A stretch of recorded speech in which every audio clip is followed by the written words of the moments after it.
Dude, I can't wait for the game tonight. As you can see, yellow jerseys all on the show today. So go out, get yours. Let's get behind Bafana. It's going to be exciting.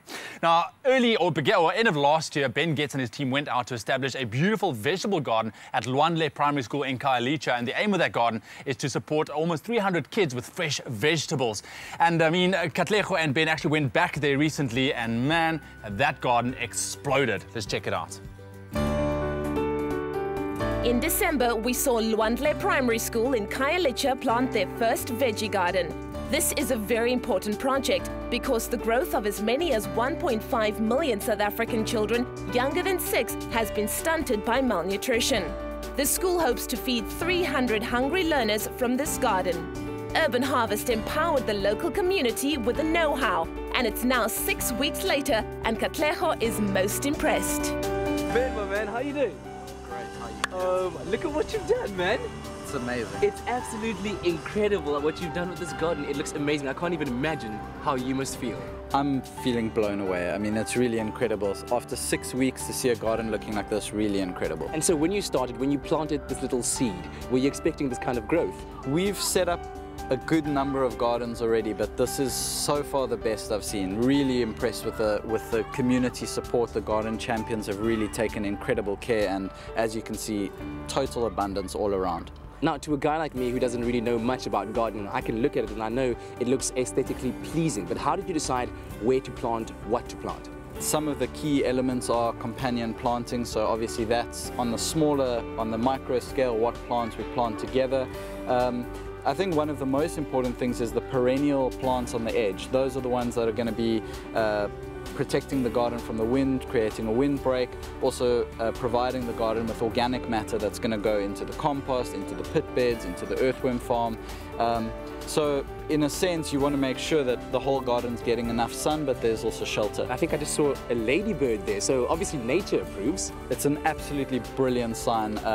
If there's ladybirds in the garden, it's an absolute indicator that the garden's organic. There's no pesticides, there's no toxicity. The ladybirds are happy to be here, and also they're beneficial predators. They will keep any aphid populations to a minimal. As far as I can tell, there's no pests in the garden. We've had 1 or 2 hungry caterpillars, that's all, but as you can see, everything's pretty much flawless. I know an important part of the garden was those different components that you implemented to ensure that the garden remains organic. Let's take a look at those different components, shall we? Let's start off with that earthworm bath. What is this component of the garden and what's its function? It will be an earthworm farm. The earthworm tea which comes out of the bath will go straight onto the seedlings first, and then if there's anything left, we'll then add that to the garden. A healthy harvest needs fertile soil. Producing what gardeners call earthworm tea is a cost-effective way to achieve this.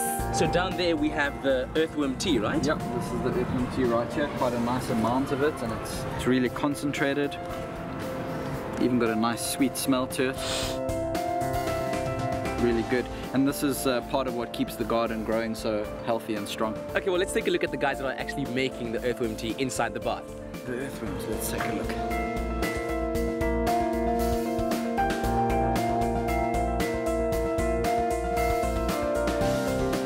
That's the red regulars.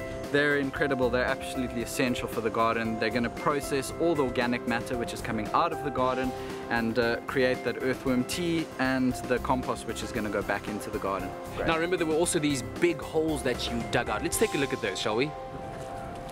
You'll remember that when we first looked at these pit beds, they were totally empty. Yeah. Since then, we've started introducing a lot of organic matter, including horse manure, straw, and then vegetable scraps from the soup kitchen and some of the older leaves from the garden going in there. And as we discussed, the earthworms are also in here with other microorganisms. They're processing all this organic matter into compost and spreading it around the garden, so once again feeding back into the garden.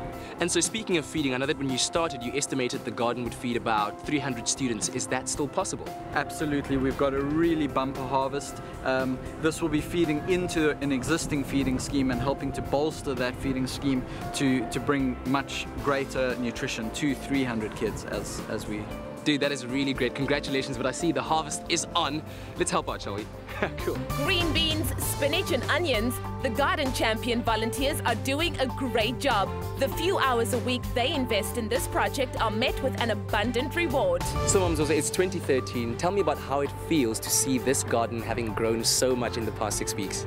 It feels very much good because we are harvesting now from 6 weeks only, and it's surprisingly that we didn't expect this much harvest at this point in time. And what did the kids have to say? The children are very excited. They are always asking, when are we going to harvest? And what have they learned from this?